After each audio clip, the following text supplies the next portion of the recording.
Welcome. That's not funny. Oh, and the world's going crazy! Stop, drop, and talk. We've got no time for bullshit! Stop, drop, and talk. With Ava, RJ, and B-Rock. It's Stop, drop, and talk. I have nothing to say. Come back! Welcome back, everybody! Welcome back, planet Earth, to Stop, Drop, and Talk! Oh! Are we taking a selfie? I was taking a video. Are we taking a video? Oh, is this for Instagram? For the gram. Doing it for the gram. Oh, well, hello, my name is RJ Hale. Welcome back to Stop, Drop, and Talk. And with me, as always, this is the beautiful, the amazing, the talented, the incredible B-Rock. Just kidding. Just kidding. It's Eva Steele, everybody. It's me.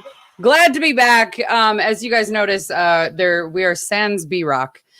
He is taking a vacay in sunny California, taking some much needed time off. Oh, yes. So RJ and I are just going to rock this shit all by our own selves. And hopefully you guys like it just as much as when B-Rock is here.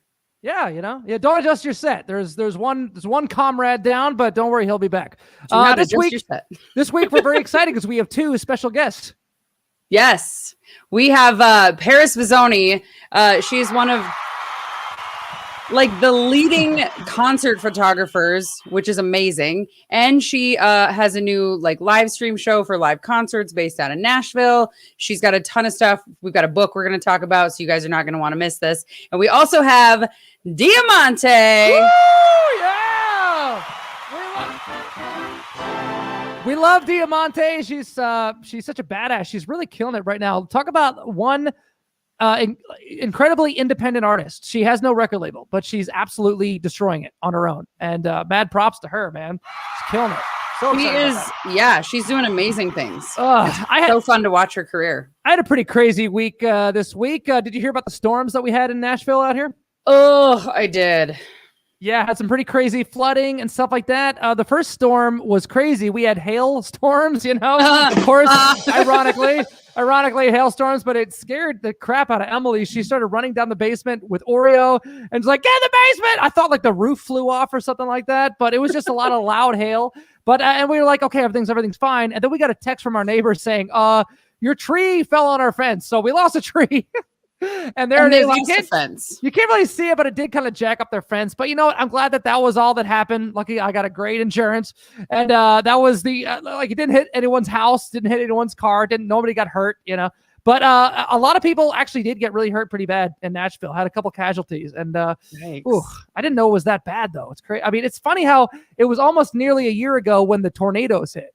The tornadoes hit in Nashville pretty much right before the COVID hit, so everyone was trying to build and gather together. The community was great. They were rebuilding houses, putting roofs back together, tarps and everything. And then COVID hit and everyone had to go home. So it was a rough time. And it's just so weird that it's a year later and we're getting all this nasty weather again. I don't know what's happening. Well, it sounds like it's the Armageddon that's happening because where I live in South Dakota, there are some gnarly fires and yeah, we have over 60-mile-an-hour winds. And this is just less than 10 miles from my house. Whew. Yeah. Man, that's some California scary stuff right there. Yeah, lots and lots of evacuations. I want to say 400 to 500 are being evacuated right now. And for our area, that's a lot because we don't have, the population like Nashville or LA or whatever. We don't have that kind of population. So true, yeah.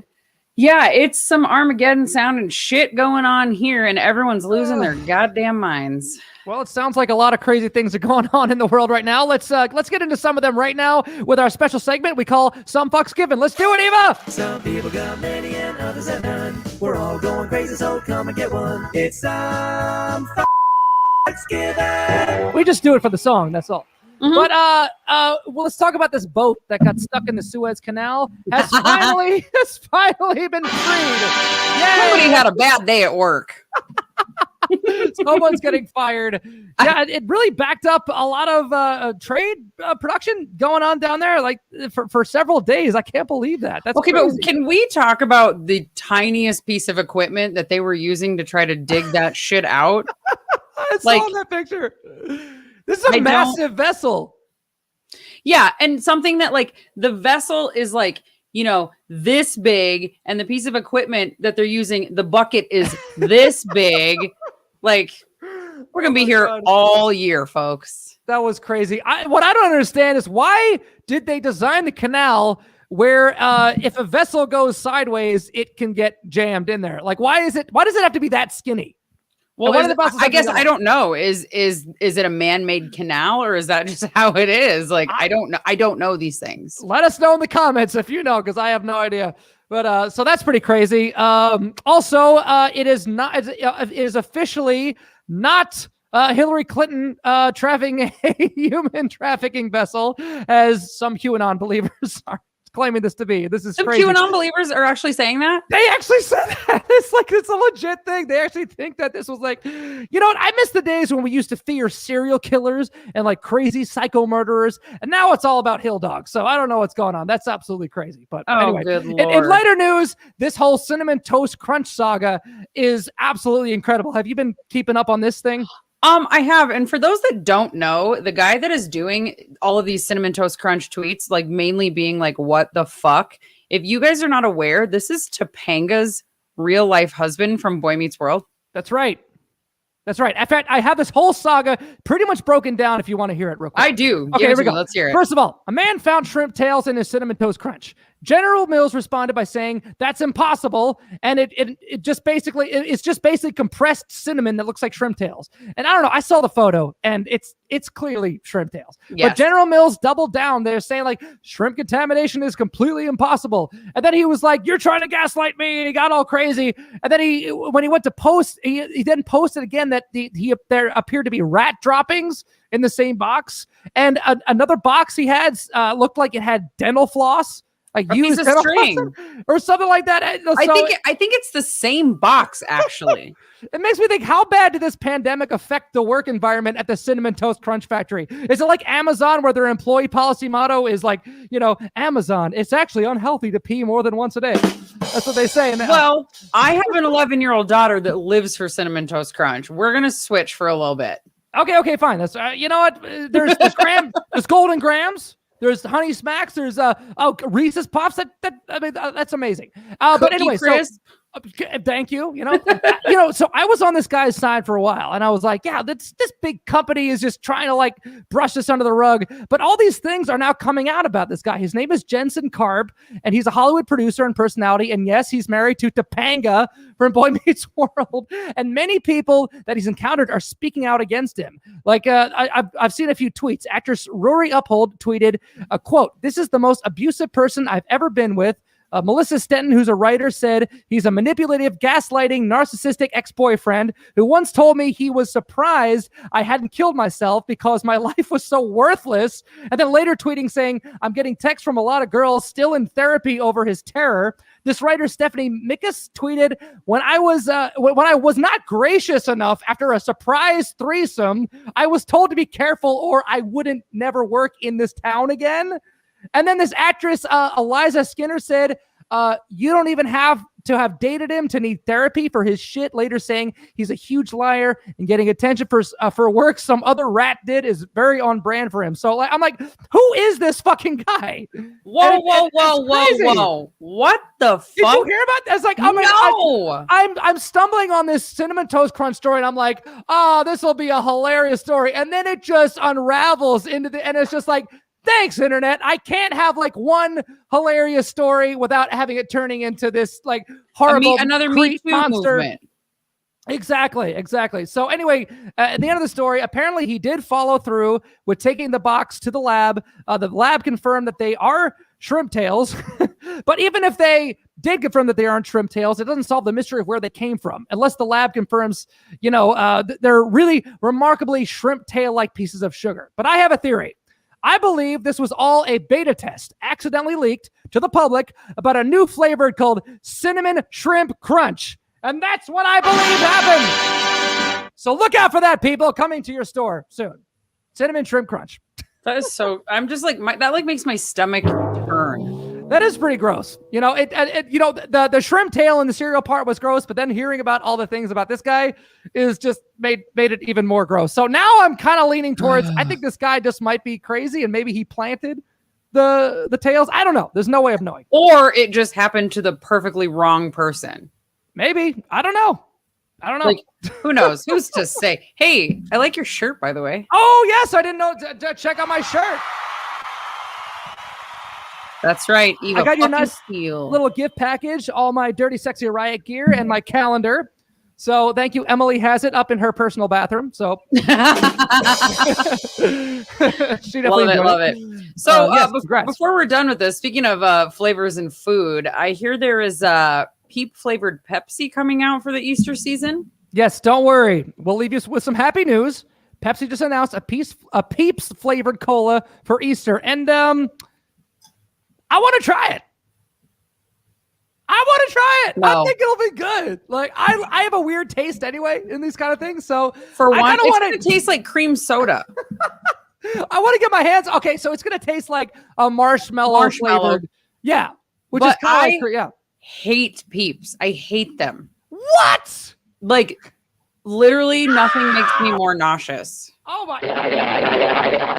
Really? You hate Peeps? I love marshmallows. I fucking hate Peeps. I think they're just like, they're trash.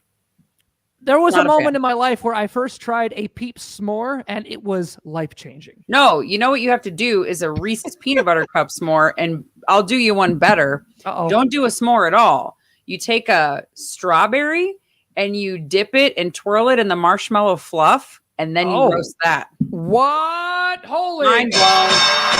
Wow. All right, well, I can't wait to try that this summer. I have a fire pit in my backyard, so woo! Come on over. You guys need to come to Nashville so we can do that. But Brian goes, who eats Peeps? Hello, diabetes. Peeps are gross. Thank you, Brian. I mean, totally agree with you. They're bad for you, but they're delicious. I've got kind of this nostalgic thing about like Easter baskets and Peeps. And I love it, but mine is like it's those robin eggs. Those like they're like Whoppers almost. All right, you got me there, yeah. That's where at. What does your daughter like to eat for Easter? And what are you planning to do with Easter for her? She eats all the sugar, everything. But so she has not surprised. She has informed me that she knows that the Easter Bunny and Santa Claus and the Tooth Fairy are not real. So I bought all of her stuff, and it's just like sitting in store bags upstairs. I'm like, don't look in there. I don't have to hide it this year, but we're doing a Bluetooth speaker. She's getting a Starbucks gift card, some candy, and some new slides for her. Wait a minute. She likes those slides. Starbucks gift card? Oh, hell yeah. The Easter Bunny's cool. She's 11. She's 11 and she already loves Starbucks? She's been drinking Starbucks since she was like 4. What does she drink at Starbucks? She started with the vanilla bean frappuccino, no coffie. Oh, okay. So, like, do you not let her have the coffee? No, okay. No. Okay, she's 11. Okay, I was gonna say, like, it's gonna stun her growth. Come on. No, and now she's on a mocha cookie crumble frappuccino with no coffee kick. I'm like, whatever, girl, get your life. I mean, those things are delicious. Every time I go there, I always get a little puppuccino for Oreo. So I always forget about those, and my dog doesn't get it. They always try to give my dog the biscuit that's like this big, and my dog's mouth is like this big. My dog's only got like 8 teeth, so my daughter just pulls the bacon off of her bacon Gouda sandwich and feeds it to her there. So is your daughter vegetarian? No, she's just picky. She just likes animals. She's un-American. She's not a bacon eater. Oh, okay. Well, maybe she likes Canadian bacon. I don't know. Maybe she does. I think it's time to head on over to the next segment. All right. So I think, are we ready to bring in our special guest? We are. We have a special guest this week. I'm so excited. It's time for Eva's special guest. And our special guest this week is Paris Visone, everybody. Am I pronouncing that right? Is it Visone? Visone. Visone. Visone. Ooh, yes, it's very, very, very exotic. Ooh, fancy. Well, quick backstory. Paris and I have done a lot of tours together. You were on with Shinedown, and we've done countless tours with Shinedown. You were just on with Godsmack, which was one of the last tours we did before COVID hit in end of 2019. Yes, there's me and there's did you have a picture of me and Shannon, Dan? I was like, that does not look like you, RJ. No, that was you, Shannon. Was it? But okay. On the last tour we did, they got to they brought me up a couple times to play Sully's Kit. So me and Shannon got to trade licks. It was a dream come true for me because I grew up, idolizing guys like Shannon Larkin. So that was pretty an amazing tour and a good lasting memory over this whole COVID thing. It's like when I think about the last tour we did, it was like, oh, good memories, you know. That was awesome when you guys got on stage together. Yeah, that was fun, man. Oh yeah, I love those guys so much. You have worked with some really incredible bands and traveled a lot of really cool places. What would you say is like your top 3? I love Japan, number 1. Crazy. I also really like the UK. It's like, I like its vibe. It's like Europe light almost. Yeah. Yeah, that's true. And it's like kind of like a Australia. cross between America and Europe, really. yeah, exactly. And it's ironically right in between America and Yeah. Europe. Too, so. You don't say. Yeah, really weird. Dropping that knowledge on you, you know. Well, where are you getting these pics? Oh yeah, Dan stalked you a little bit. Nice. I guess. So, Dan, hey, speaking of Smith and Myers, what do we got to do to get them on our podcast? Paris, I heard your I'll call friends. I'll Come call. on, Paris. She's like, I'll call them. It's fine. Oh, thanks, Paris. Yeah. You're a good friend. Oh, there I am. So who takes these cool pictures of you? I don't know. Oh, my friend Katie took that. Dude, that was in 2010. That was my first tour ever. Oh, really? That was Newfound Glory. You don't That look was any that long different. ago. I know that the road can age people. She It's doesn't aged me age. quite a bit. I have gray hair like you wouldn't believe.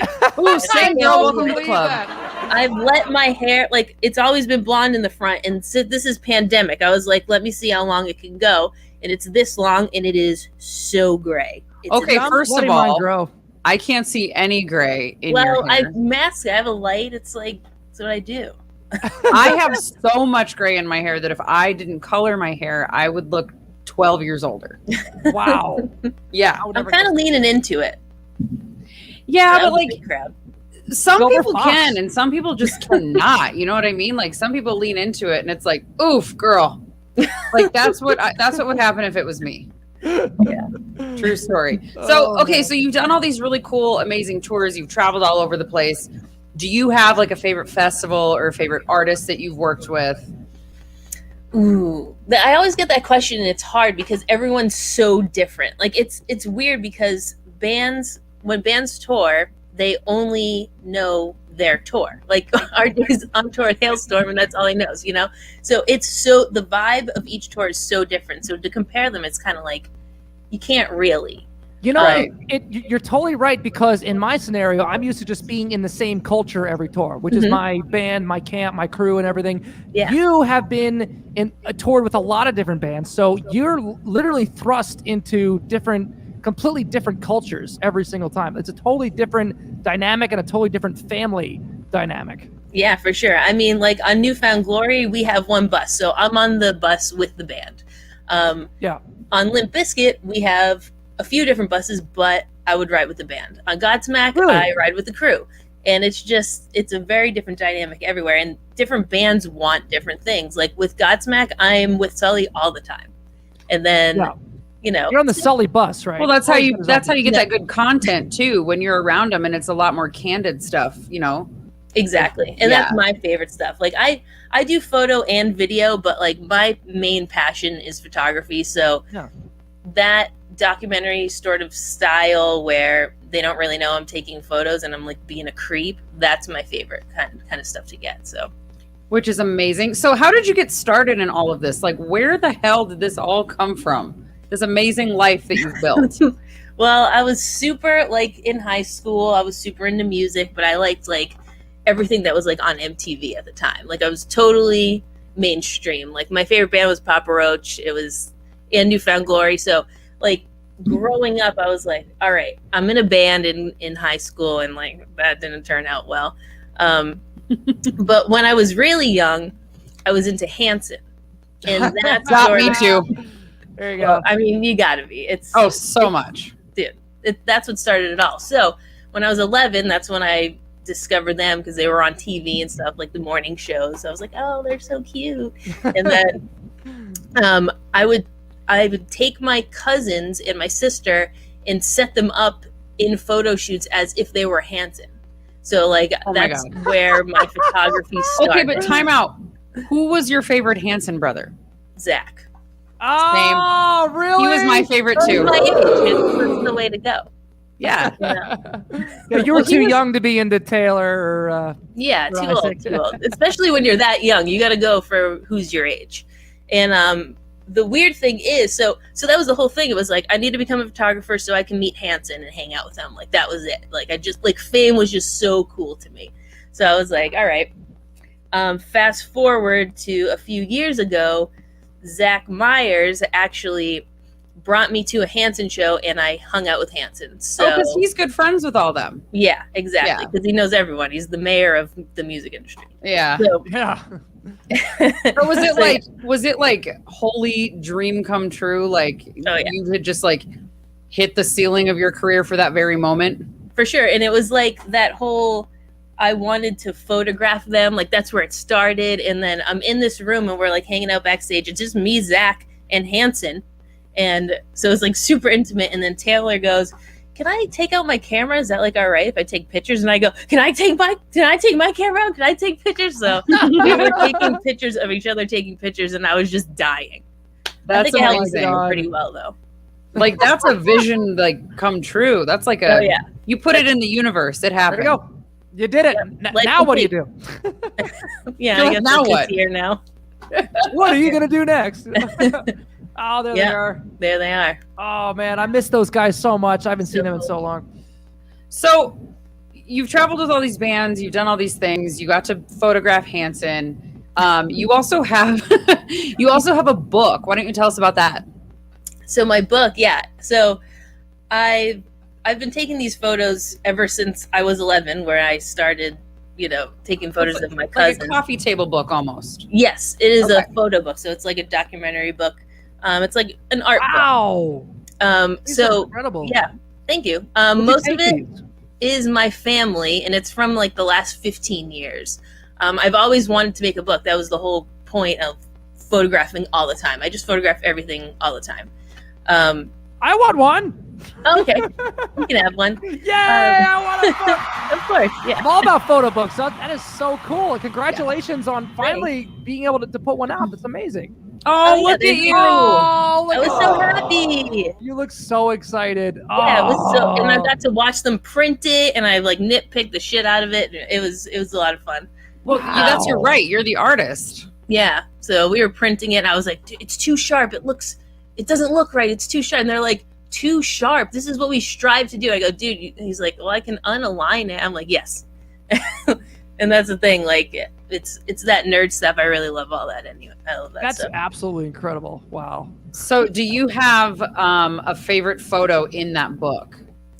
Not necessarily, but I do. My favorite thing about the book is that it has both my family and the people I've toured with before, and they are just mixed together. So there's no like live music shots, but it's all like stuff of us just hanging out and being real people. So the rock stars are mixed in with my family, and if you didn't know who they were, you wouldn't really be able to tell. So Really? that's sort of my favorite thing about that. Where can people get this book? It's on peanutpressbooks.com. And it's Peanut on my website, parisvisone.com. There's a link to that. Very cool. So We'll we've had link to the description. yeah, we've had Lou Brutus and Nice. we've had a couple people with books on. So I'm slowly adding to the collection. I'm like, all right, everybody this is my goal. Everybody that has a book on our podcast, I'm trying to add to the collection. Yes. Done. So Gotcha. I'm gonna get on there and I'm gonna order Send it. me an address. There we go. Oh, you're gonna order it? Okay, even better. No. I'll order it. No, I'm happy to support the cause. Like we're all artists here, trying to. Oh, yeah. Everyone has to support each other. That's what we do. That's right. Especially Agreed. now. So no, happy to do it. So you said peanutpress.com and also parisvisone.com. Yes. Perfect. And what is it called? It's called For Real. For cool. Real. That is so awesome. And your That's my style mom. is so cool. Like the one that Dan put up of someone sitting in the chair and somebody laying on the floor, like lighting, lighting is everything when you're getting a shot, and but it's just like such a cool like vibe to that book, to the Thanks. photos that we've. Thank you. Yeah, it's all documentary. It's all real stuff. Like I never tell anyone what to do or to go a certain way. Like, it's all just fly in the wall stuff. It's very organic. Thank you. Yeah. Very cool. So you recently also started a streaming network during COVID that it's called Hello TV, and you live stream bands for free out of Nashville. Yes. Okay, so we started for free and now we're done with the free. well, you gotta be at some point, right? Yeah, exactly. So we started that. We got, a bunch of people that we know in Nashville together, and we started filming shows. We have a lot of vendors and manufacturers that basically donated the gear to help us do this, and we were making shows for a live stream to sort of get everyone moving again, but also for Save Our Stages, and we did some donating, stuff like that. So good for you guys. yeah. And then we built this portfolio, which we have now. We did 25 shows for free, I think, and we put those out, and we put them on the artist page, and we put them on our page, and now we're just doing live productions for bands. So basically bands come in, they pay us, and then they sell tickets to their live stream. So we're producing the videos and just handing it off, basically. Isn't it wild how the industry has changed so much over the last year? Yeah, it's That, not like- well. It's cool because this whole thing was something that no one really thought of before, and I Right. don't think it's gonna go away. Honestly, like that's my plan anyway. I just think people are gonna have live streams that go along with tours now. Yeah, which is super cool. My only thing about that for me personally is like, it's cool to watch. It's cool to watch like a concert DVD or, or whatever, or live stream a concert. But the dopamine rush is just not there. Oh yeah, Like, for sure. me, I'm like, nope, I gotta be there Yeah. live. Oh, yeah. Like the bass and the acoustics in the venues, like you want to hear whatever you can feel from that live show.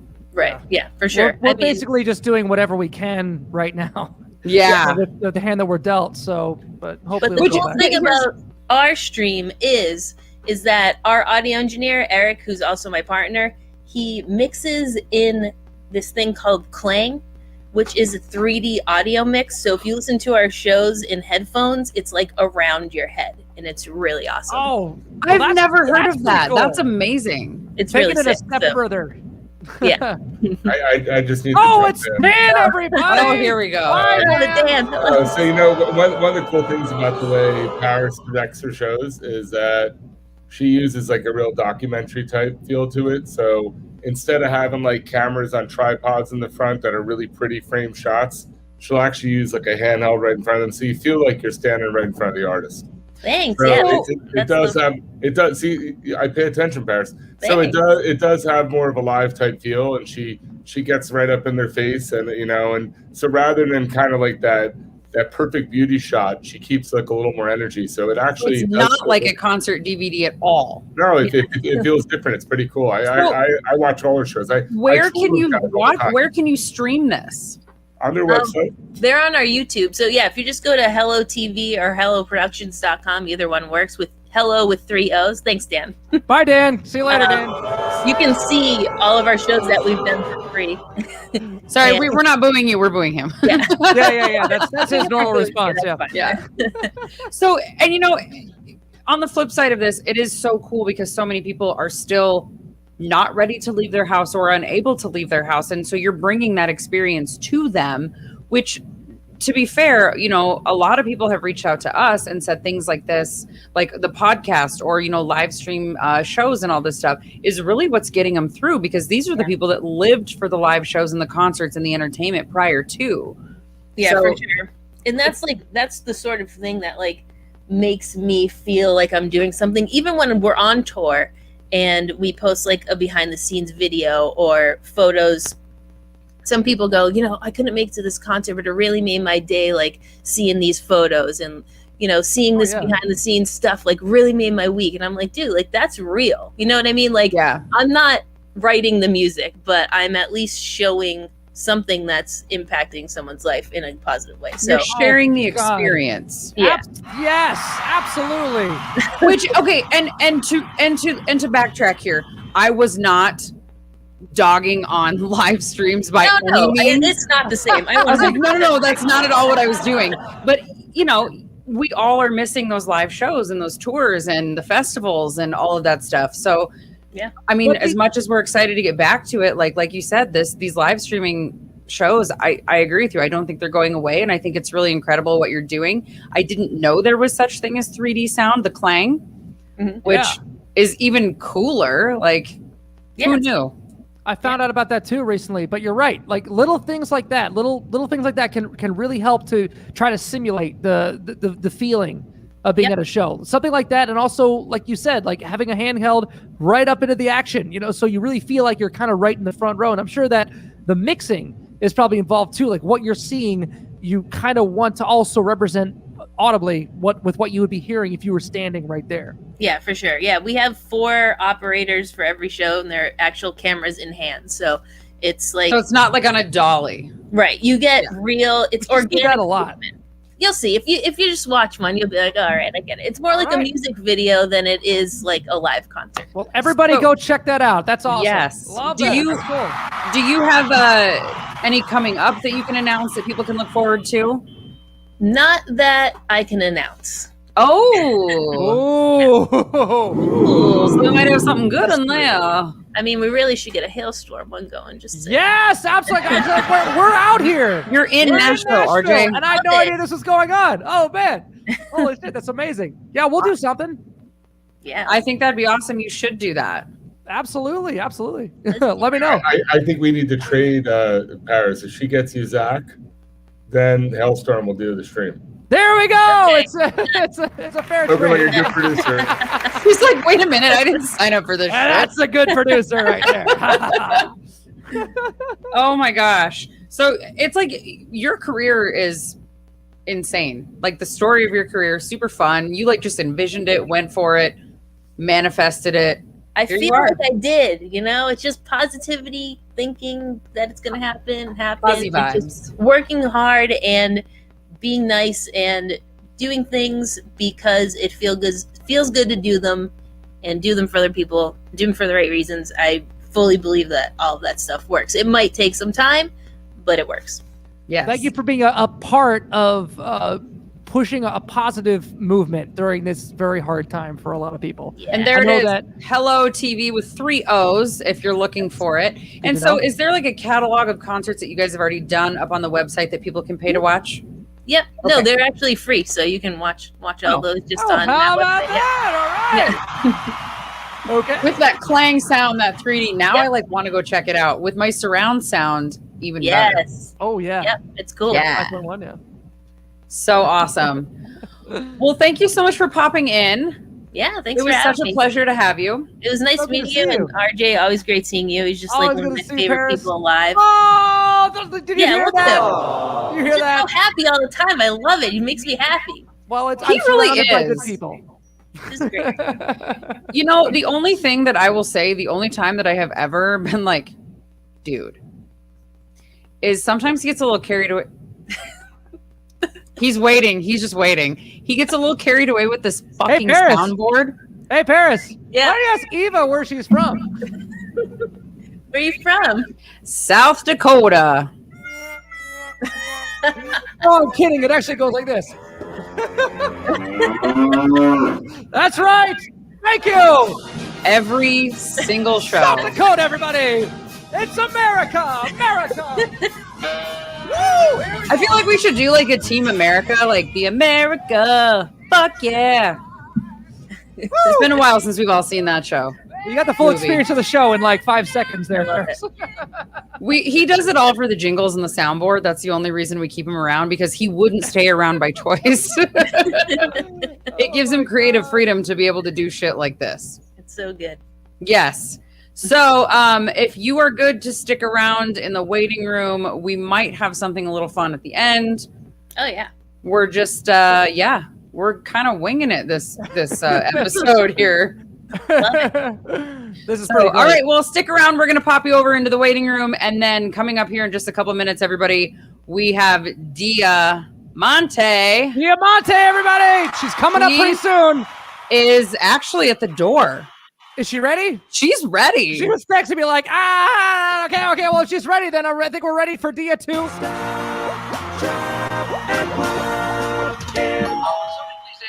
and it's a live show. So, all right, and she's Anything can working. happen. The show's live. Yeah, can we hear you? Can you hear me? Oh my God, Yes. we can. So earlier in the pre-show meeting, we could not figure out how to get your audio working, but we have it working now. We have you now. You look amazing. It's so good to see you. I love your hat. I love Thank your hair. you. Oh my God, what are you drinking? This is tea. I know it's really lame. But Oh, I drank the that's- tea this last. It's all good. I'm all about the tea as well, so don't worry about that. Well, I'm glad you can hear me because that would have been really bad, if the mic hadn't worked this entire time. Your entire segment could have just been Sign a language. lip reading game. That would have been cool. Yeah. Yeah. Yeah, like an interpreter or something. That would have been cool, honestly. Like for our deaf audience that just wants to see us. Oh, good Lord. So it's been a minute since we've had you on. We had you pop on last season a little bit with Taylor. And you did a little segment with me. We talked about relationships and being on the road and how it's hard and all that stuff. But now you're here for an entire guest segment and not just the Eva Yes! After Hours. You have So- upgraded. You have moved up in the world to the main guest of Stop, Drop, and Leveled Talk. up. What could you possibly do to top this? I don't know, man. Not a whole lot. Well, I'm just glad that you decided to be a part of it. I know that you can't reveal too much about what's going on in your near future, but I heard something about maybe some possible new music coming out. Yes. Which Yes! it kills me that I can't tell you guys right now because I've been wanting to scream it from the freaking rooftops for the know last the feeling. couple months, but I've had this music done for a while and it's gonna come out super, super soon. I'm on the cusp of announcing it. So woohoo! Well, then everybody follow Dia's social media and everything. Make sure that you stay up to date to hear the new music that she has coming out. Your music that I've heard so far from you is amazing since I've known What? you. You got a sneak peek? No, not the new stuff. Just what I've heard. The Oh, stuff that you I was already like, have what? out. Because Diamante also did a really kick-ass virtual concert not too long ago. And that was really amazing. It was really cool, and it was in this really cool room with a bunch of video walls and stuff like that. And it's funny because we were just talking about these live virtual concerts and the way that bands are evolving with the times. How are you surviving right now during this time where you have no way of touring? Honestly, RJ, it's been my motto this whole last year or so has been just make the best of it. So I've been writing like crazy. Honestly, if this last year hadn't happened, this album probably wouldn't be done. I wouldn't be graduating college in 2 months from now. What? And yeah, Yes, congratulations. Thank you. Yes. I'm home. I gotta make the best of it. Do I wish I was out on tour? Of course. That's my favorite thing to do in the whole wide world. And I think that's why the live streams were so important for me because I wanted to feel like I was still playing somehow,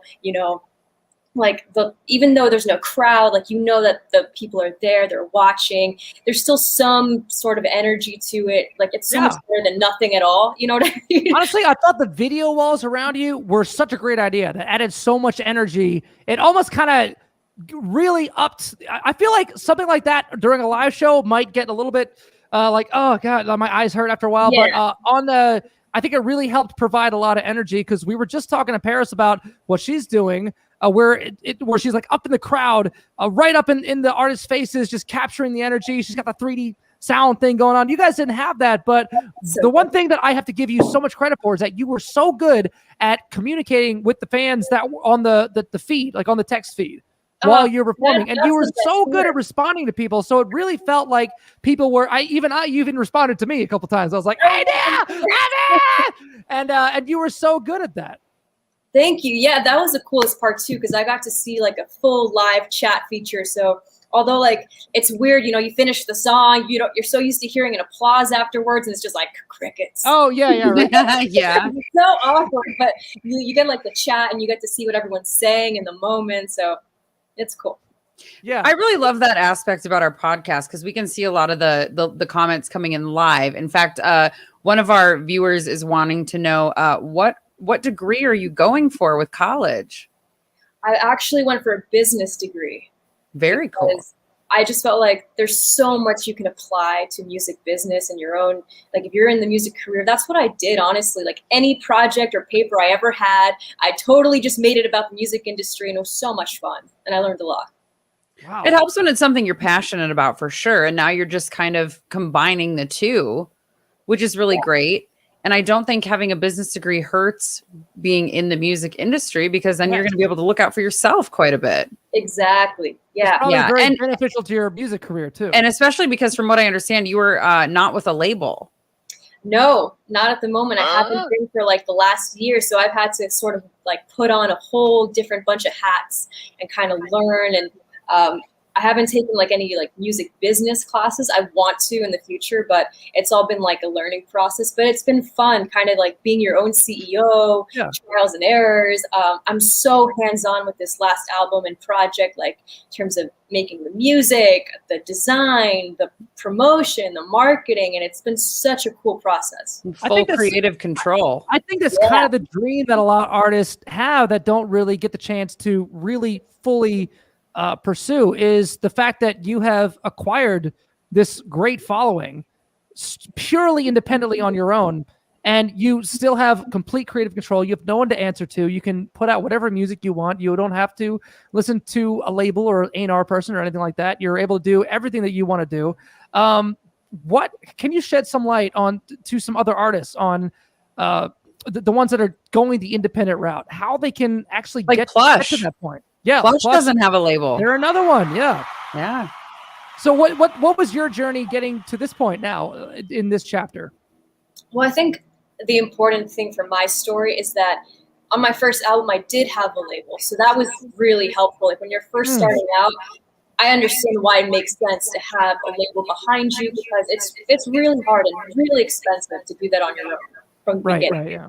And then I think like once you get past that first level, first album, then you can sort of take what you learned and do it on your own. And it's really fun. You get to be creative. And like you said, you get to pick what songs you want to put out at what times, and you create your own timelines and create your own content. And I think the biggest part for any indie artist is to just put as much content possible as you can.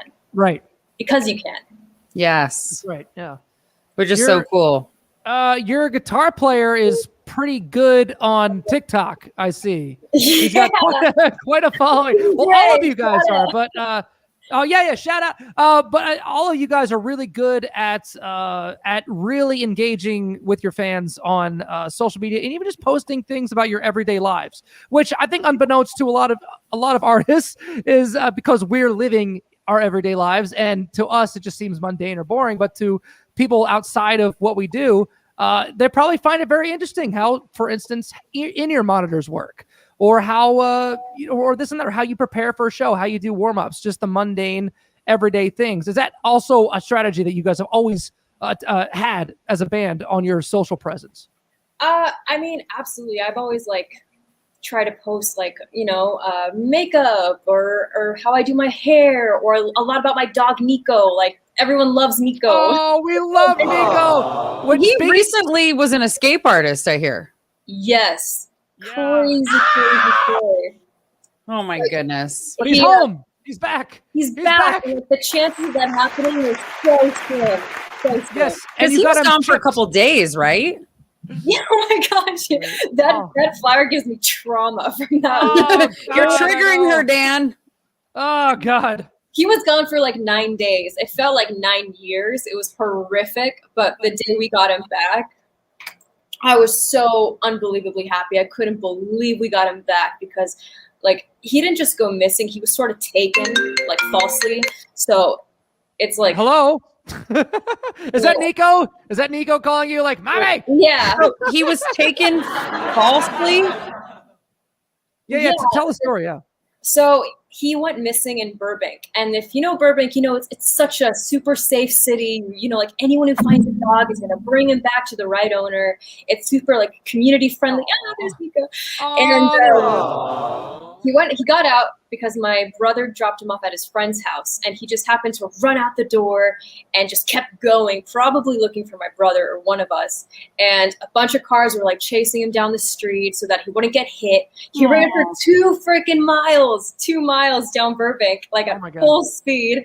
Stamina. And then this random couple like pulled up and said, "Oh, you guys found our dog. That's our dog Bobby," which no one would name their dog Bobby that I know of. So it made no sense. Yeah. But, they thought, okay, these are the real owners. So they gave Nico to these people. And then we're like, okay, that's the end of that. We're never getting our dog back, And then we just put up like thousands and thousands of those flyers all over Burbank, like crazy people. Yeah, exactly. Oh. And finally, like on the 9th day, they called us and they said, we don't want to tell you who we are, how we got your dog, or where we live. We just want to give you your dog back. We're like, okay, sounds good. You're like, don't care, just give him back. Yeah, you wanted in the first place. So it sounds like someone had a good stroke of conscience, or conscience, I guess. Conscience. Yeah. Thank you, conscience, and decided to do the right thing or something. Yeah, no, for sure. It gave me faith in humanity again. And so many people were trying to help. I couldn't believe the amount of people that were trying to help me find Nico. It was insane. I remember we were really worried too, because obviously, could you silence your phone, by the way? Yeah, I'm so sorry. That's loud. Sorry, buddy. It's okay. Anyway, so your boyfriend, Taylor, as many people know, is like my other brother from another mother. And he called me crying his eyes out and just talking about how devastated he was about the whole thing. And even like my girlfriend, Emily, got you in touch with a bunch of Facebook groups because she's all up on the social media. And so on those Facebook groups, you got a lot of responses, right? Yeah. And like on all the apps, I tried all these like lost dog apps. Yeah. So many people like trying to help out. I got so many. The hardest thing is people would send me like fake Nikos. Like, is this your dog? And like it would look so close to him, but it just wasn't him. Oh no! I know it's hard to describe. Happy story at the end. He's a little white fluffy dog. Oh, well, that narrows it down. Yeah, right. Yeah. But trust me and Emily are psychotic dog parents. Our little dog Oreo. I mean, I've talked about Oreo many times on the show. Like I really truly understand why people are psychotically attached to their pets as if they're like their kids, they're little fur babies. And if something like that happened to Oreo, we would be completely wrecked. Like you actually handled yourself way better than I think we would if it happened to us. Yeah, if you have a dog, Yeah, we know. Oh, yeah. We know. And I've got a 5-pound Chihuahua that is my baby. Oh. She thinks she's a cat. She very rarely barks. So we've got one of the good ones. But lucky. Her name's Betty White. Yeah. She's 5 pounds. Man. She's the cutest thing ever. I would literally, I think, huck myself off a bridge if something happened to her. So completely relatable. I also have a friend that believes that dogs are outside animals and they believe they belong in the shop. I'm like, no. Fuck you. No. My dog sleeps with me under the covers, behind my knees, between my knees, by my back. Like she snuggles all night. Yeah. So usually us dog parents get it. Usually Emily and I will wake up because Oreo is like a little schnoodle. He's a little schnauzer poodle. He's not very big. He's like 12 pounds. And we'll wake up. I'm on the edge of our king size bed. She's on the edge of the other side. And Oreo is just spread out right in between us, taking up as much space as possible. So you're right. I think I'm very much against people who like have dogs that are maybe hunting dogs or used for a purpose. And they just keep them in the garage and kennels like all year round. Like, fuck that. No, let them in the house. Let them run. They're family members. What's the point of even having a dog if they're not going to jump around and play with you all day long? That's what I have to say about that. Yeah. So there. Yeah. So you have a crazy legion of fans that go hard for you. A lot of them are watching tonight. Yes, they are. We see a ton of it on social media. Ooh, look at booby signing. Yes, and speaking of fans, we definitely want this to be kind of a sign my baby. So, if any of you fans are watching and have a question for Dia, feel free to send them in the comments. Dude, Yes. they're the best. They're like my favorite part after playing a show because I make it a thing where I actually, after every single show, I go out and I stay as long as I possibly can and meet every single person who wants to meet me. And the titty signing thing is actually a thing that's been making for a few years now. It started when I was on tour with Hinder. This one fan, Oh, that'll do it. that'll do it, right? They're like, "Can you please sign my titties?" And I was like, really? They're like, yeah, please. I would love it if you just sign my titties. I'm like, okay. Sounds about right. And I did it that night and it just caught on. It became this thing. And I do like tacos and titties, like VIP hangouts on tour. And they're so much fun. And the funny thing is on stage, I'll be like, after the set, I'm going to sign everyone's titties. And guys, that means you too. Yes, that's right. amazing. Titties are gender neutral, and The tacos and titties. Everybody loves at least one of those things. So No, like both. Yeah. everybody pretty much loves both of those things. So The weirdest thing I ever signed was Wes Scantlin's ass. oh, Oh. what? I have a photo of it somewhere. I'll find it. That sounds like Wes. Yeah, I've heard some stories about Wes. He was a blast. He's a great guy. He's always nice to really me. cleaned up his act. He's awesome. But we were having a little fun in Sturgis one time, and As you do. Gorgeous. yes, damn it, Sturgis every year. That's right. Fuck yourself, RJ. He does that to me every single show. Like any mention of Sturgis or South Dakota or anything, he always has to do the damn moo. I'm like, There's a whole herd. it's so funny because This is a professional show. I used to see those black and white cows because obviously we have a ton of them here. I don't remember what they're called. Something cows. Anyway, I used to call them gateway cows. You guys remember the gateway computers where they had the black and white spotted cows on it? You're too young, Dia. I don't know. I don't. Yeah, Dia's those. really young. Dia, are you 24, right? Yes, 24. Yes. Yeah, Oh she's my 24, so, God. yeah, she's a baby. Yeah, so don't even. Well, you have done an insane amount of shit in your career, in your life at 24 years old. Like, you've got to be a little bit proud of yourself, right? Like, you've done some really cool things. I mean, I have done stuff that it's weird to say because in a way, like I've wanted to do this my whole life. You never know you're actually going to be able to do it. You just kind of believe, along the way. Yeah. And stuff like that, like getting to play arenas and amphitheaters, like that has been pretty recent for me. Like 2019 was the first time. And it blew my mind. I was like, I can't believe I get to do this. This is so cool.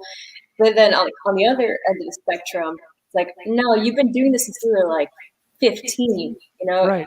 It's been a long time coming, but oh yeah, it's been so rad. So you caught the bug early. What was that? Is it you caught the bug early? I caught super early. Oh yeah. I was like 13, and I the School of Rock. You guys heard of that? Oh yeah, of course. When I was 13, I did the School of Rock here in LA. It was like a summer camp just for fun. And I had never really known rock music before that. I kind of grew up more on like pop, like early 2000s pop rock. I'm talking like Avril and Katy Perry and like Ashley Simpson. And I really love those kind of vocalists. And I then like found rock music through the School of Rock when I was 13. And I was like, this is the kind of music I want to make. This is the kind of music I want to perform. This is so badass. I love it. Yeah. That's awesome. Have you got to meet some famous people doing the School of Rock thing? Famous people. I mean, I've met some really amazing like musicians because of the School of Rock who've gone on to do really incredible things. Oh. At the time, they weren't famous. They were also like 13 or 14. Yeah. Right. That's pretty. So there are other students that were in the school that have gone to do big things that you've done. Yeah, absolutely. Like who can you name just for a few? There's a band called Kidden who I know originated from the School of Rock, and they're doing some really cool stuff. No kidding. I've had. How do you spell it? Like Kidin? Kidden? No, kitten, like a cat. Like Oh, Kitten. Yeah. Wait, is that the band with the girl that goes absolutely crazy on stage? Yes. She's based. I love them. Yeah. I got to see them. It was in the I forget the venue that's outside of the Avalon, right on Hollywood and Vine. Oh, I forget what it is. It's like the smaller venue attached to the Avalon, and she's incredible. Like, oh my god, I had no idea. Hey, there's Dan. Hi, Dan. Spider Club? No. It was oh god, it's a school night. Something school night. Something school night. It's a school school? No, not metal school. No, it was It's not Broadway, right?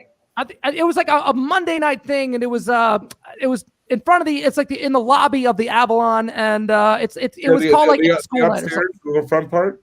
Yeah. Yeah, that used to be the Spider Club. I forget what they call it now. They always change the name. It could be the same place, but I don't know what they call. I forget what they call it now. But it was the courtyard. Yeah. I know is nothing. so bizarre, I've been though. to LA one time. No way. One time. You would love this band, Kitten Eva. I'm going to send you. I this was stuff. They're amazing. 15. That was 20 years ago. Dude, you got to come back. We have a margarita night or something when you're here. Hell yeah! Yes. I still got my place out in the Woodland Hills area, so we're kind of neighbors out there. You're in Sherman Oaks right now, right? Yeah, so we're like Valley people. Where did you grow up in? You grew up in Southern California, right? Well, so I grew up in Boston, Massachusetts, up until the time I was like 12. What? Yeah. Really? I'm a coaster. Yeah. I knew I liked something Boston. about you. Or East Coast, yeah. Northeast Coast. And when I was 12, my parents had this idea, like, we're going to up and go to LA because we think the weather over there is going to be better. And a little bit.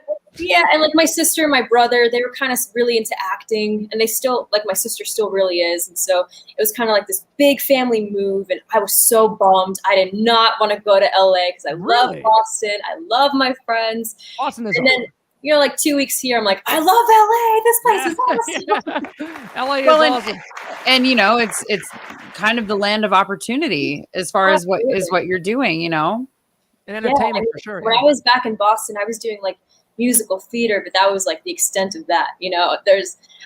I guarantee, like, if I had really grown up in Boston, I probably wouldn't have pursued this kind of music career. No kidding, really? How old were you when you moved to LA?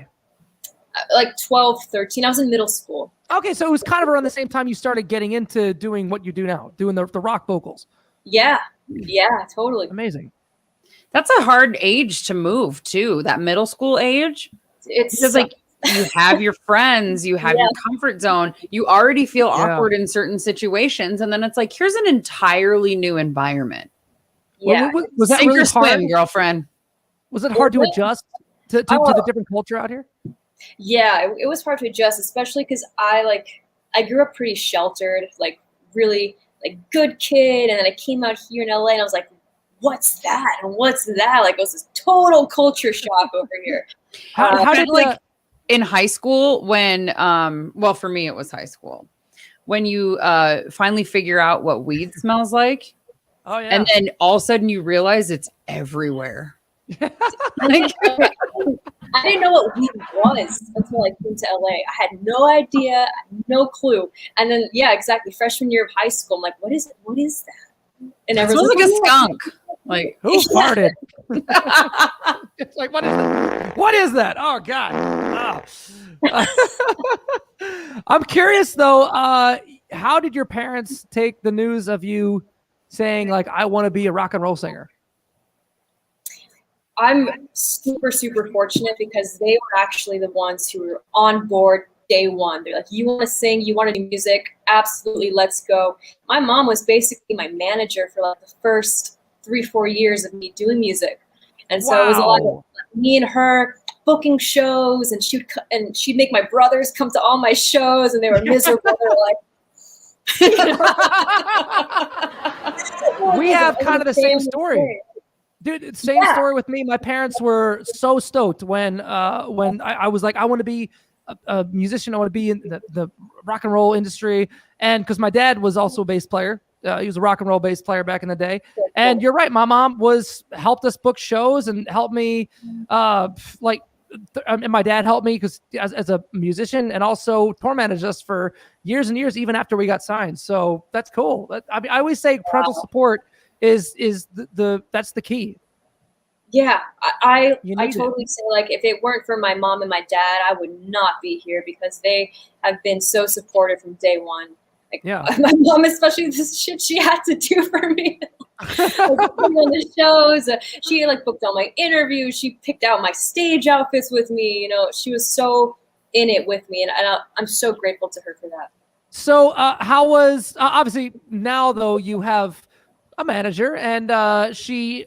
I'm assuming kind of stepped down from the role after a while.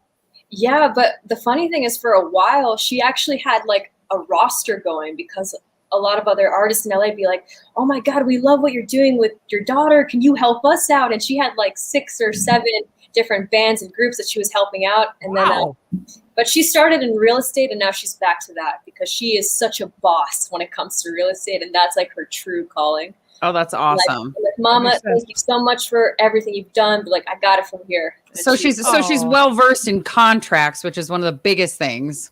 yeah, totally. Yes, Absolutely. the ins and outs and all of that. So I don't know if you guys are down, but do you guys want to play a game? Oh, a game. Slow down. Oh, yes. Go down for a game. And we're going to actually bring Paris back in for this. Yes. For this game. Paris, welcome back, Yay. Paris. Okay, so she has been such a trooper. She has just been chilling in the green room waiting for us to get to this game. Laughing. So the whole premise of Paris this laughing. game is called Drink While You Think. I know Paris does not have anything with her. She's like, I don't have anything. So we're going to make her hold her breath. All right, there we go. That sounds like a fair Okay. deal. And also, this segment Is called Stop Drop Shenanigans. Oh, come on. No, don't do this to me now. Oh, no. Oh, no, I have no sound. Ah! This is his favorite one. Shenanigans, stop, drop, shenanigans. You'll never get me gold. I got a new keyboard. It's not supposed to be doing that to me. Oh, well. No, we got it. Anyway, it's called Okay. Stop Drop Shenanigans, and we're going to try to get some gold. So. Yes, it is called Drink While You Think. It is a party drinking game. It's to keep everybody's attention. It's kind of fun. Like we said, Paris does not have access. She is going to just hold her breath. We're gonna ad lib here a little bit. So, you probably feel about the same effect. so as it implies in the name, it is a word-based thinking game where players are punished for not being quick on their feet. The longer you have to sit and think, the longer you have to keep drinking or hold your breath.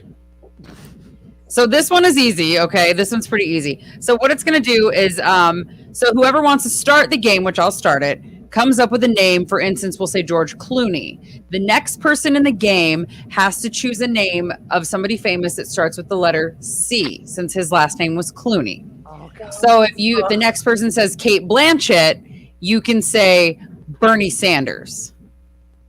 But as long as you have to think, you have to drink or hold your breath. The whole reason I do this show is so I don't have to think.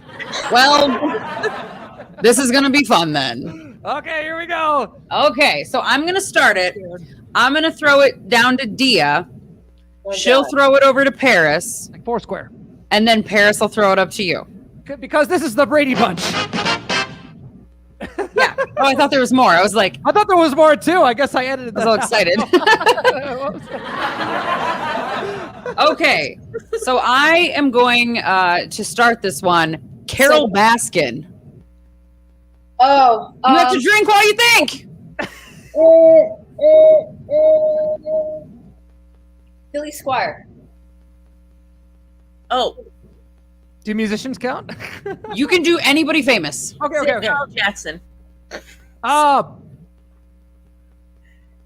Jack Nicholson. Oh, God. Ends are tough. Yeah. Are you also not breathing? Oh, my God. Why is N so hard? Nia, what's her name? Nia something. It's Nia, the actress. Nia. Pick anyone. You're not there. Why is this so hard? I'm so good with pop culture. It was your idea. Niall Horan. There we go. We got one. Hillary Clinton. Who? Hillary Clinton. Oh, Oh. Wait, where's my? Oh, I lost it. Oh, She's holding her breath.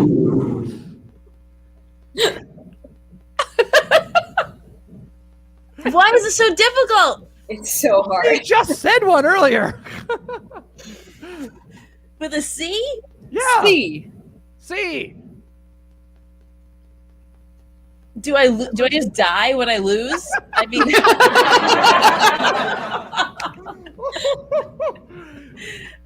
We won't let you die on the show. Don't worry. We have a viewer giving you a hint. The name Clint Oh. Clint who? Eastwood. Or Lowry. All right, I'm dead. All right, well, you lose. You're out. No, we're still going, RJ. You still got around. Clint Eastwood. All right, it's Clint Lowry. Clint Eastwood. Eastwood. you're Eastwood totally with an E. Okay. E. Oh boy. Oh man, this is harder than I thought. Yes, He's a Tucker. tough He was just talking shit to me too. Earl of Sandwich? I know that was a kind of...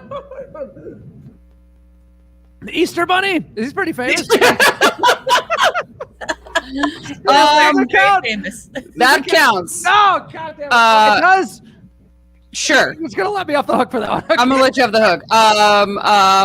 Beyonce Knowles. There we go. Kurt Cobain. Oh, that was good. You got C again, Paris. With a K. Oh, you got What did C you again. give me a C again for? C. Sorry. Oh. You got a hint on the screen. You got a hint on the screen. You're getting hints on the screen right now. I'm not People are on the really. screen. People don't want you to suffocate. I'm cheating right now, and I still can't even do it when I'm cheating. This is like categories. It's so hard.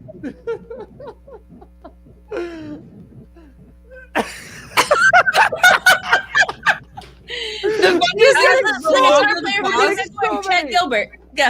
Okay. Wait. But Gilbert was yeah. Gilbert Gottfried. Another G. So actually, you guys, here's the thing. If it's the double letter, it reverses. Oh, so you have to do the G. No. So if you say Gilbert Godfrey, somebody whose initials start their first and their last name, the rotation reverses.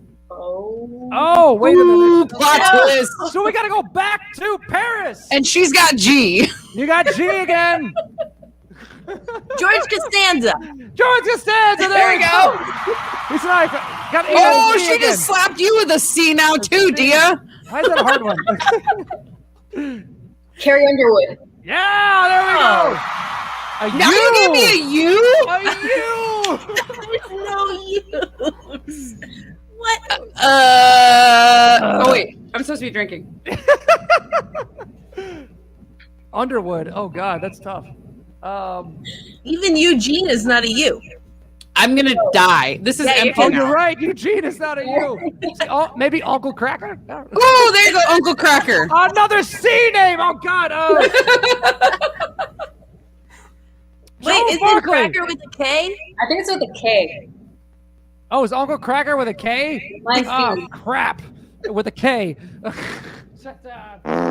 it is. Oh, okay, K. Okay. Oh, Kate Beckinsale. There we go. A B.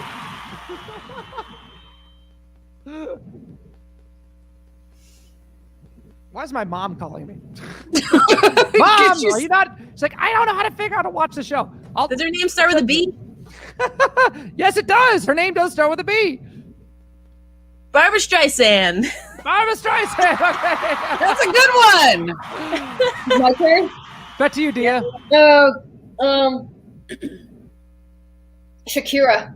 Oh, good Wait, one. yes, That's it. that's to be two. Huh. Does that end the game because she has one name? You won. That's the goal. You is to literally find just, person I that think one Dia name just to win. won. I think Dia just won the game. How about that? that. Thank you for joining us on Stop Drop Shenanigans. That was actually like a super fun one. Oh God! Is there an echo in here? Sorry. There's an echo. I don't know about you Never guys, but when you watch like reality competition shows and they play games like this and you're sitting there like, oh, you're so dumb. I would have thought of this right then. But when you're actually doing it, it's so hard. When you see them on The Price is Right and they're like, seven, and I'm just like, just figure it out. I could have figured this out. This one was really fun because a lot of times we do like Never Ever Have I Ever or like, you know, fishbowl drinking games or games like that. But like this one was way more fun because it makes everybody like think quick on their feet. Whew, that was tough. Let So everyone fun. know that we're not as smart as we think we are. And I think my face was like for like most of that. Oh So my God, I'm terrified. That was amazing. and we all found out that the letter C is hard. It's really not though. There's like Chris and- Rock, Charlie Sheen. So many Chris's. For S, you could have done Shawn Mendes or something. Well, she said Sam Shakira, Harris. and I was like, wah, wah, game over. Yeah, right. Yeah. That's how you shut it down, by the way. One word answers. Share. Thanks a lot, Tia. We really on a As roll. Craig. Well, thank you guys both so much. Oh, wait, she's still going. You keep drinking. You think of the next letter. Thank you guys both so much for joining us, Paris. It was a pleasure getting to know you. Diamante, it was awesome having you on again. Yes, absolutely. Thank you so much. Yes. And what we're looking forward to hearing some new stuff from you, Dia. And then Paris's coffee table book for real. You can get that on peanutpress.com or parisvisone.com. That's right. Awesome. Thank you. Yes. And Dia, where can everybody find you on social media and how can they follow you? I'm sure that most of them listening probably already do. But just, is that it? Diamante Band?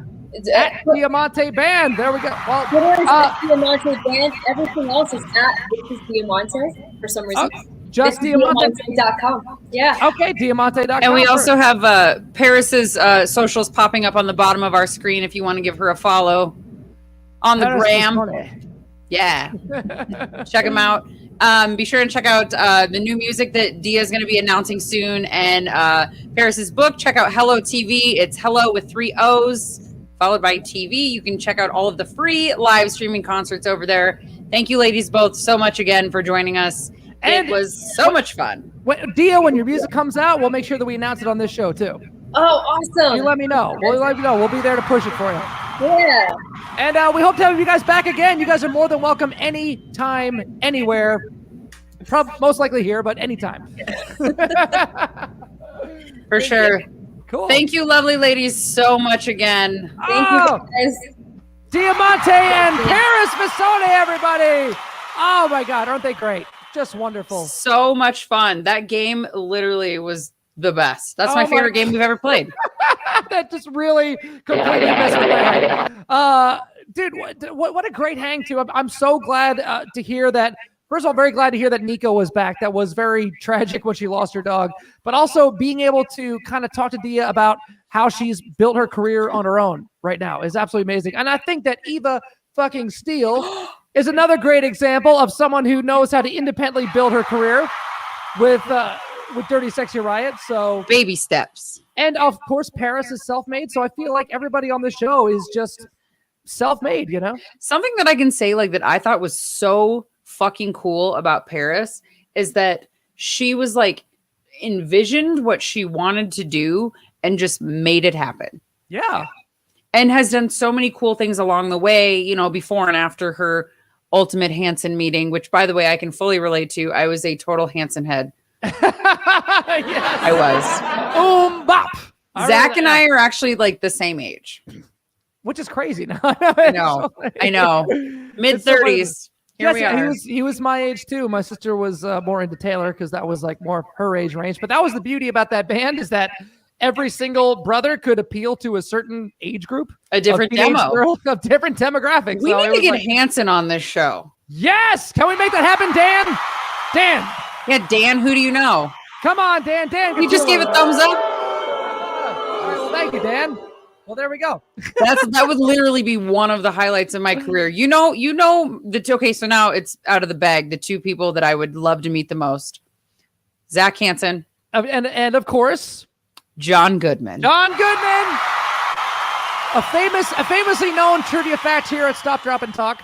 Everybody knows about your obsession with John Goodman. Not sexual. I just love him so much. And everybody gets that so confused. They're like, you think he's attractive? No, I just love him so much. And if I could pick, I want Dan Connor to be my dad. Yes, absolutely. You know what? I think that's bullshit. I think assuming that a sexual is what is that? That's just assuming. Yeah, it's stereotyping. It's stereotyping. That's exactly not even No, you need to find the recent pictures of John Goodman. In his elder years, he gets around a little slower.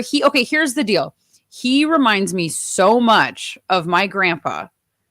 Like now, really? Looks very similar, walks very similar. On the reboot of the Connors, like that is my grandpa. So that's like my huge love and obsession. And also like, there was no better TV dad than Dan Connor. Fight me. Yes, that's right. I think that he had just that thing about him that was so relatable and just so lovable. And I feel like he's the kind of guy that a lot of the success of his career is probably because he was just such a sweet guy. You know, he just seems like a really nice, down to earth guy when you see him in interviews and stuff. You know, I love the fact that he drives from New Orleans to LA. He drives. He hates to fly. He just wants to, he loves road tripping. He loves driving, you know? Man, you know what? That is bucket list. I'll even drop the whole sloth thing off of it because I always said if I could meet John Goodman while he was holding a sloth, I would literally pass out. I'm trying not to cry right now. Oh! What is that? Oh, that's not the John Goodman I know. He's got nice nipples. You know what? You're right, but you're exactly right. If they who is to say I'm a big John Goodman fan? How come nobody says that it's something sexual with me? You know, maybe it is because they automatically equate it to daddy issues. Oh, that's it. That's exactly it.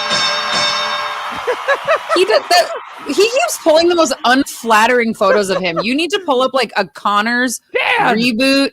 Like promo shot, and like that's the Dan Connor I'm talking about. Not Fred Flintstone, not shirtless sexual. I don't want to see that. On our very first season, in the intro, we talked about it was his birthday on one of the episodes, and there was this sweet, just nice, like just esteemed, cultured gentleman photo that Dan pulled up, and that's how I remember. That's what I think of when I see. Okay, so 2015. Yeah, that one. Look at him. He's lost weight. He's probably has a Peloton. He's so happy. Look at his face. Like, okay, so I also have like a really soft spot in my heart for like old people. They just get so enlightened and happy and excited about things. Right. Most of them, unless they're like, meh.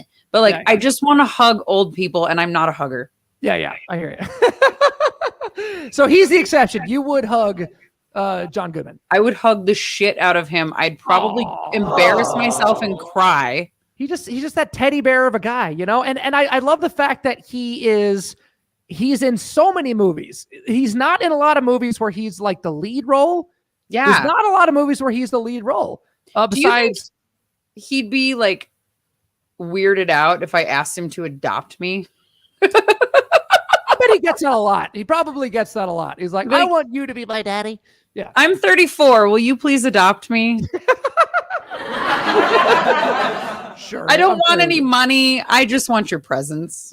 I just want your fathership.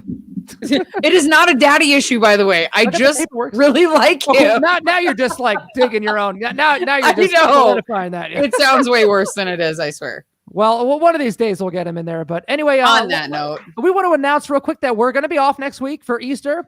So we'll be back in 2 weeks. And our guest in 2 weeks on April 12th is Lorenzo Antonucci. Antonucci, which I'm very excited to talk to about. Very interesting guest that we're going to have. I'm glad to have someone who is kind of well-versed in the in the theatrical world, you know. Yes. So that'll be really interesting. That's something that I've always kind of been passionate about. Is And he acting has a and stuff like that. lot of cinematic projects coming up that he's done that we're going to talk to him about. A band that he started, was an original member of. The name is slipping me, but anyway, lots of really awesome, interesting things we're going to talk to him about. We have next week off, so if you guys don't see us next week, don't panic. We'll be back. We'll make sure to keep you well informed. Yeah, absolutely. Yes. So that'll be fun. The band was Sworn Enemy that he was an original member of. Oh, no kidding. Really? Yes. Oh, damn. We're going to have to listen. We're going to have to kind of, grill him on that. So, Sworn Enemy reunion? We shall see. We shall see, I guess. Yeah, whatever. So yes, everybody have a happy Easter next week, and we'll see you on the 12th in 2 weeks from tonight. Indeed. All right. Let's get to that high note there, RJ. All right. If you're ready and everyone's ready, let's go ahead and wrap this little baby up on a high note. We're ready. Yes, the button works. And this week's high note is called The Power of Creation. And I'm not talking about in the beginning and heavens and earth. No. I'm talking about the creation that's in each and every single one of us. And I'd like to think that every human at some point in their life feels affected by a form of art in some way, connected to a song, a painting, a movie, a book, a poem, a photograph, just something that someone else put time, thought, and effort into. Even the most stone cold simpleton at some point in their life feels some sort of response to something created by someone.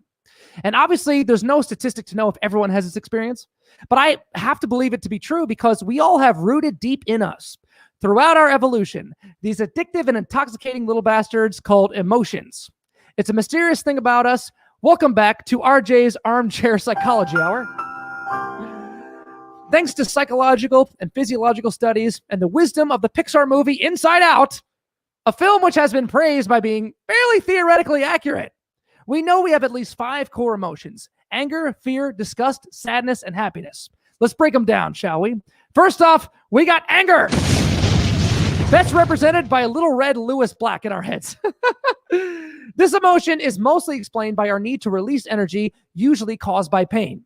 With its accompanying change in heartbeat and muscle tone, it's something used in preparation for fighting. It's like a kind of self-defense mechanism. Fear, on the other hand, is probably the easiest to explain. This is the yin to anger's yang. The flight option when you know fighting is probably not in your favor. It's imperative to our survival by helping us avoid potentially dangerous things in the world around us. It's the hell no, I'm out emotion. Disgust is equally important to our survival. Like cinnamon shrimp crunch, right? Get it? It's a reflex which prevents us from eating poisonous foods or being too close to things contaminated. Like goat cheese. That shit could go right to hell. I don't care what the nutrition value is. It's straight up poison. And if you eat goat cheese, guess what? You have no soul. I can feel those anger mechanisms firing. Sorry about that. Anyway, sadness is a tricky one. The purpose of this still isn't so clear. Even though it shares similar negative, unpleasant elements like fear and disgust, it's distinct and hard to define or explain because everyone intuitively knows what sadness feels like, but its purpose is still kind of a mystery. And of course, there's happiness, which is ironically the odd one out of the 5. To find a narrative of its evolutionary purpose is not so easy. Perhaps it's just the absence of all negative emotions, but we can at least understand what chemicals are released while experiencing happiness, like dopamine and serotonin, which is the key hormone that stabilizes our mood and feelings of well-being. Now that we know we have these innate systems in place, it's important for us not to fall into traps. In our modern world, we have little use for many primal instincts. We have an abundance of food and shelter. Our chances of survival are much greater. Life expectancy is longer. We have worldwide travel and instant communication. We're all virtually connected globally, so there's no need for fear of other. And who knows, we may even see a way to be anywhere physically in the world instantly in the near future. Yet with all these advancements, we're still functioning on our old operating systems, like cavemen, We have a, right? Exactly, just like that. Just like the caveman from Geico. We've evolved to what we are now, but our brains haven't changed a lot over the past some 100,000 years or so. So we we have no need to really fear a tiger attack anymore, for instance. Unless your name is Joe Exotic. That's the only exception. There's an example of someone running on a very old operating system. Might need to kick it a few times to get it running right. You know what I mean? Regardless, we're still trying to figure out what effects our new technologies have on our old noodles. And there are many out there who know how to exploit these human traits to their advantage, whether it be a news network, politicians, the tobacco and alcohol industry, a clergyman, or some religion or cult or movement built on conspiracies, recruiting those in desperate moments in their lives. And with the internet, access to their prey is easy. Anyone can put anything up nowadays. Even though it's total horseshit, you'll still find your audience. Hey, what's going on, flat earthers? This is where artistic creating can be the best thing for you, by using a beneficial part of your mind to release good chemicals into your system. I don't care if you say, oh, but I'm not an artistic person. Bullshit. Yes, you are. We all have the ability, and the more you exercise it, the better you get at it. And the more you'll feel its effects, and you'll understand why it's touted as being so damn therapeutic. Music, poetry, story writing, dancing, painting, crafting, drawing, sculpting, woodworking, sewing, crocheting, bedazzling, food. Yes, don't forget culinary arts. Even something as simple as just writing down your thoughts into words, or just putting a bunch of random stuff together to make something you think is cool. This will give you a longer lasting, healthier, and more sustainable and much more gratifying level of joy over watching some angry news pundit, politician, or YouTuber rant feeding you all the toxic waste you want to hear. But don't take my word for it. There's an increasing amount of scientific evidence that proves doing something artistic enhances brain function, makes an impact on brain wave patterns, emotions, the nervous system, and raises serotonin levels. It can literally change your outlook and the way you experience the world. And it's even more fulfilling if something you make can enhance the way someone else experiences the world. Example, I have a neighbor a few streets over. She's Pakistani, and this woman can cook like a motherfucker. All these delicious, exotic foods, many people in Nashville, I'm sure, have no idea or never even heard of. But she gets so much joy out of just cooking for people, leaving food on her neighbors' doorsteps and always volunteering to cook for those in need. A simple thing like food can make such an impact, especially to those who harbor any sort of bias towards her race or ethnicity, which we know is a nasty byproduct of the fear mechanism. But her act of selflessness and relenting kindness captures the hearts of everyone she encounters, even those raised with a pointless bias from such a useless fear. Creation is the reason for progression over destruction. We live in times now where emotions are strained to the point of snapping. We see it happening every single damn day. And it's devastating for me to see we're just barely into 2021 and we've already had over 100 mass shootings in America alone. 100 mass shootings in just over 80 days. What the fuck? And I don't know what the answer should be. I don't know what else to offer other than what I know. And I know what artistic creating does for me to keep myself balanced. And I encourage everyone I speak to channel your emotions into something creative instead of destructive. And you will be a piece of the world building itself up and not tearing it down. That's all I can give, whether it's in my music or just my words on a webcam. Something to soothe, invigorate, or help change someone's outlook and the way they experience the world. Every single one of you has that ability, and I want you all to start using it. And that's our show. Thanks for staying around. I want to thank Diamante, Paris Visone, Eva Steele, Dan Catullo, much love to B-Rock, and all of you Stop, Drop, and Talkers out there. Please like, subscribe, and tune in 2 weeks from tonight right here on Stop, Drop, and Talk. Have a good Easter. See you in 2 weeks.